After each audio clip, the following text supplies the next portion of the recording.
So I'll quickly move on to the next presentation.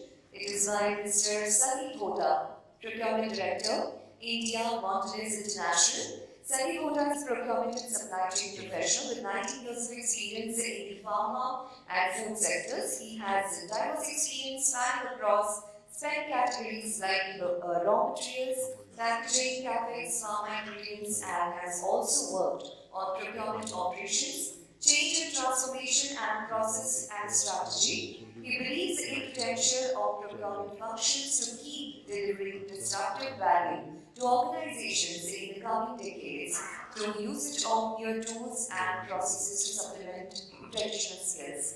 Ladies and gentlemen, please put your hands together for our next speaker, Mr. Sudeep Hota. Hello, hi everyone. Thank you for having me here in this forum as well, for inviting me to this.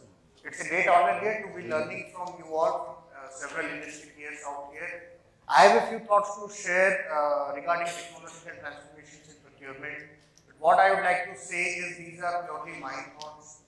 I don't have too many slides. I've kept it light given that we just have 20 minutes and there will be some discussions. So I'm looking forward to this. I'm here to learn and not to say what is to be done. Because these are my thoughts, some of it could be subjective. And I'm happy to, hear counter views if there are any, so that I can go back with some learning for myself. What I would also like to mention is the speakers before me have already covered a lot of what I wanted to say. So I'm not going to, repeat. I'll try not to repeat what has already been said. There will be a lot of common themes. We are all in the procurement function. We know how it works. What are the expectations? The expectations may vary slightly by the industries that we are in. But I think the common themes are still there. With that, maybe we can move on. I'll move on to the next.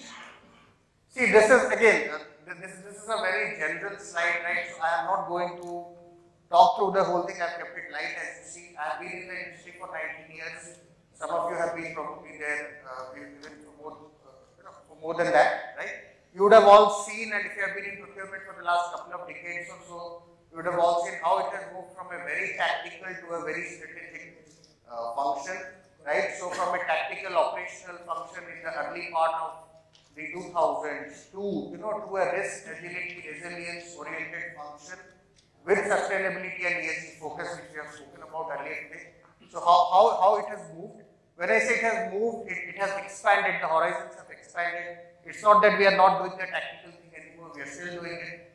We are also doing, cost focus, value focus, innovation. We have been doing a lot of things and we are only expanding what we can do. So the scope of this function has really gone up, but now if we have to manage this increased scope, how do we do it in a way which is very productive and very efficient, right, and also future looking, so that we can drive value. And when we say driving value, perhaps in some corners there is a very narrow definition that driving value is cost management. Well, I would beg to differ here. Driving is cost management, of course, is one of the most visible things when we say drive value. But we can also drive value by doing efficiency. We can drive value by cost avoidance, not exactly cost management. We can drive value by automating things, using technology and making things more productive for the employees in the function, right? So there are different ways we can drive value, right? So moving on to the next. Yeah. So technology across the value chain. So see, this is again a very simple sort of slide. If you just go through all that is written, this is what we typically do in procurement, right? I'm talking about the process here. I'm not talking about the forward-looking sort of things like ESG and risk and all that. That's of course there, but this is our bread and butter. This is what we do. We do spend analytics. We do bidding. We have a supplier lifecycle management tool, vendor master. Contract lifecycle management, the legal contracts part of it, I think we were discussing some time back. How do we automate it? Because what happens is invoicing. We spoke about invoicing as well, I think, in one of the previous slides. Audit and compliance, customer service, all of these, right? And in all of these, when you typically look at this, I would say, and this is again subjective. This could vary a little bit by the industry we are in. But for a procurement professional, given that audit compliance becomes a very critical point, for example, or for that matter, customer service, invoicing, payment, all of these, a procurement professional cannot avoid any of this. It has to be done, although a lot of it looks to be very, very tactical, right? So what percentage of time do people spend in the tactical work? It could be anywhere from 50 to 70%. I mean, this is an analysis we have done in our organization a few years ago, 2 or 3 years ago. And this is what we realized. It was startling. We would say that, okay, one is probably spending 30% time doing tactical work and doing value addition for 70% of the time. But may not be the case, right? So, it may vary, as I said, but the opportunity here for us, like when I said value delivery some time back, opportunity here for us is to see how can we introduce technology across one or all of these different things that we do to make sure that people's time is getting liberated and all the tactical sort of things are getting more and more and more. Now, this is something in our organization which we have done in the last 4 to 5 years, I would say, with different levels of success. I won't say that everything has been super successful, and I'll also come to this slide saying why. And but at the same time, I would say some of the things have met with really, really good success.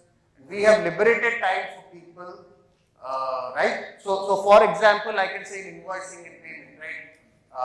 It's typically the domain of accounts payables, but then we have done a lot of work in partnering with them to see how we can get suppliers to e-invoicing, for instance. Right? We are talking technology, paperless invoices, e-invoices, first pass yields. These are kind of interventions that we have done.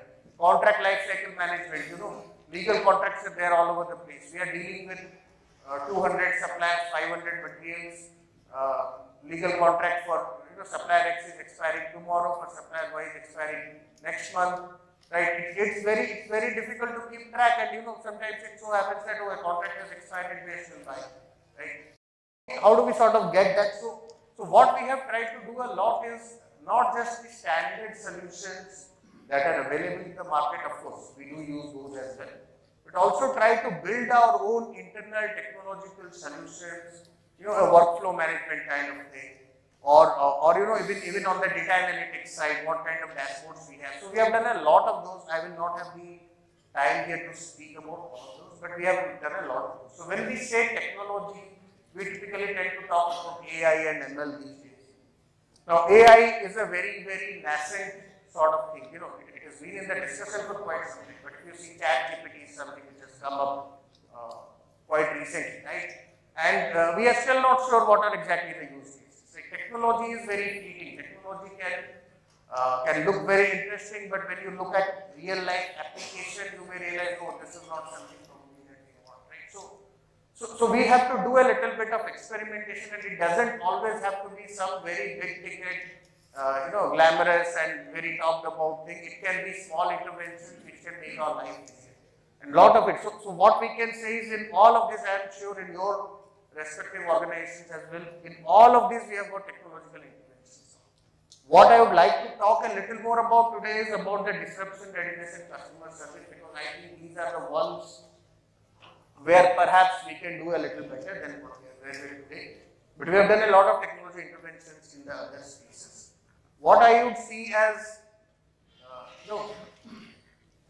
and before that, I think, the third point out there, post-pandemic shift majorly, right? So, post-pandemic world is very, very different. The last 1.5 to 2 years have been extremely challenging compared to how it was till 2019, right? So, and we did speak about that as well sometime back, geopolitical disturbances, ocean freight crisis, all of that has been. So how do we leverage technology to start managing such kind of things? And I would personally foresee this to continue. It's not that it happened for once. There will be challenges. There are political challenges in the world, as we all know, and those will have cascading effects, right? So how are we ready? How are we resilient? And how are we agile to support our customer while we are talking about cost and we are talking about value? That's there. That's no getting away from it. So that's what the next slide is about, right? So these are the 3 areas where I see we can, leverage technology to sort of take our function to the next level. And I'm just talking about these 3 here. The others we will not talk about because of time limits. customer service and agility. I work for an FMCG company and we have a number of SKUs, and for us, this sort of becomes, for the supply chain function, this sort of becomes one of the topmost KPIs, apart from cost is of course the other one, but this is one of the top, right? So, can we do something? These are open questions, right? I don't have solutions. I am not a technocrat. I am also solving for solutions here. Can we do real-time delivery? So can we have a way we can leverage some sort of an GPS technology or something of that sort to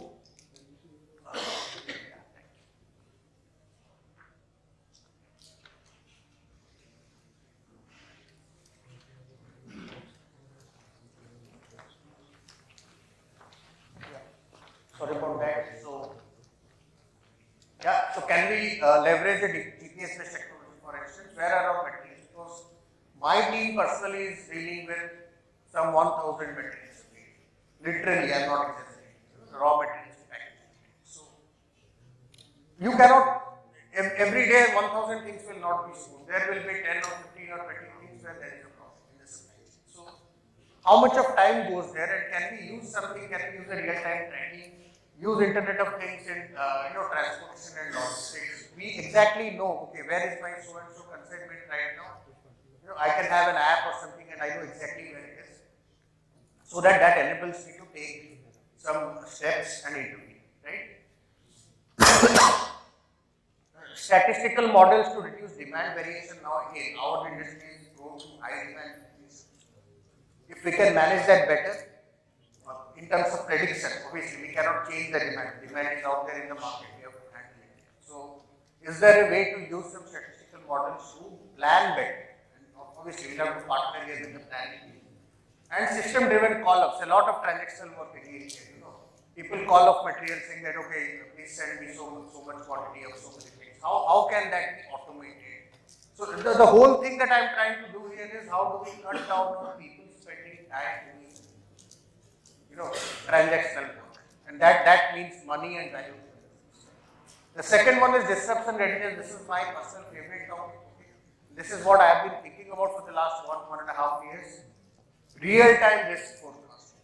So I have got, like I said, we have got 1,000 materials, 500 suppliers, and there's a whole big network, and whatever, 15, 20 delivery locations. So this whole big network is there, and how can we have a real-time risk? Today say there is a news. Let's say there is a war in Ukraine.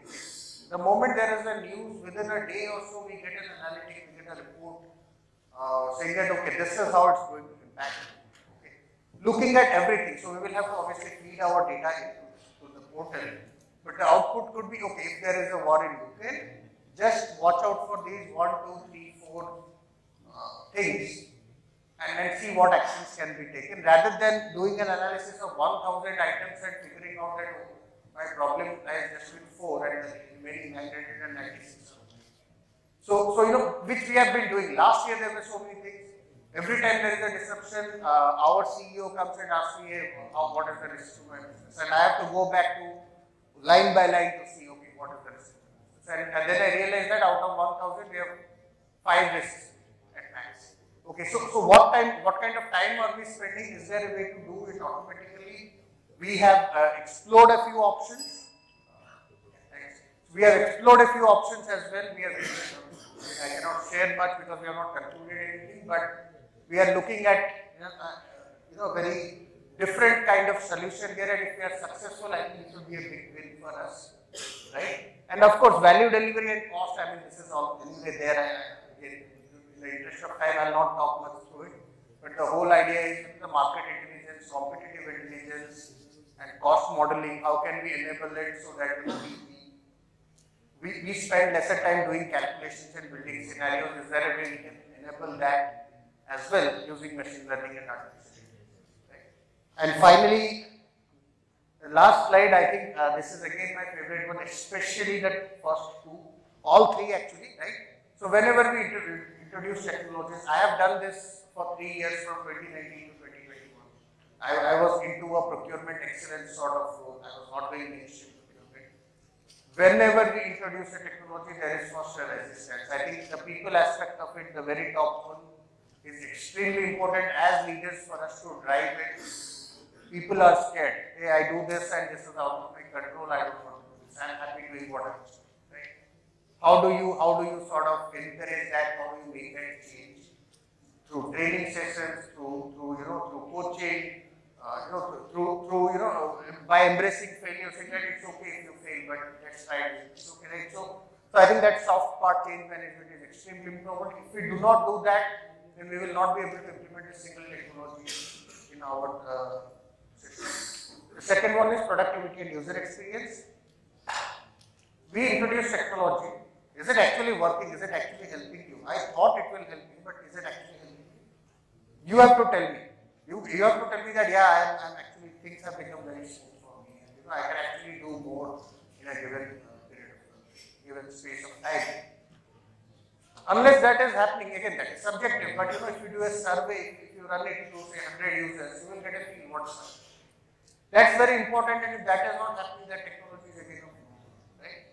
And system integration, very important one. I realized in our own company, we have got some 15 different IT systems. One is there for managing specifications, one is there for invoicing, one is SAP, of course. There are 15 such things. One is there for requisitioning. They don't talk to each other. Every system has its own user ID and password, and you have to remember all that.